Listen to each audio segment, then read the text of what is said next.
નમસ્કાર, આપ જોઈ રહ્યા છો જનસાક્ષી ન્યૂઝ। નજર કરી આજના મુખ્ય સમાચારો પર।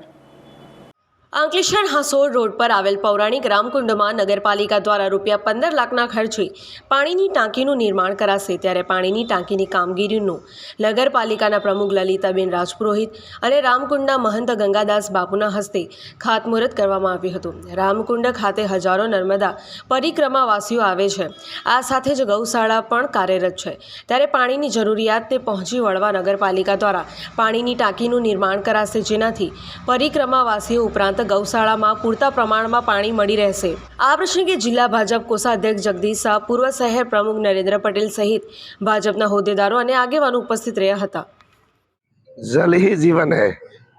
અંકલેશ્વર અને આપણા ભરૂચ જિલ્લાનું ઐતિહાસિક ધરાવતું રામકુંડ તીર્થ ઉપર અંકલેશ્વર નગરપાલિકા તરફથી રામકુંડ ઉપર સંત સેવા, પરિક્રમાવાસી સેવા, ગૌ સેવા એમને માટે અદ્યતન પાણીની ટાંકીનું આજ ખાતમુહૂર્ત થઈ રહ્યું છે।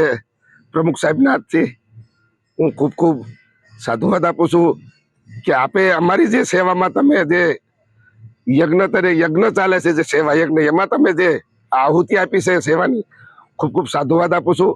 અને જલ હી જીવન હે એટલા માટે હજારો પરિક્રમાવાસી, હજારો સંતો, ગાય માતાની સેવા થાય અને પાણી મળે અને એની પ્યાસ બુજાય એવું ભગીરથ કાર્ય આપણી નગરપાલિકાએ અમારા રામકુંડ ઉપર જે કરી આપવાના છે ટાંકો, હું ખૂબ ખૂબ સાધુવાદ આપું છું અને હૃદયથી મારી શુભકામના પાઠવું છું। જય સિયારામ। આજ રોજ અંકલેશ્વર નગરપાલિકા દ્વારા 15 લાખના ખર્ચે રામકુંડ ખાતે પાણીની ટાંકીનું ખાતમુહૂર્ત કરવામાં આવ્યું છે। આની ક્ષમતા 12 ફૂટની હાઈટ છે અને 50,000 લીટરની ક્ષમતા છે।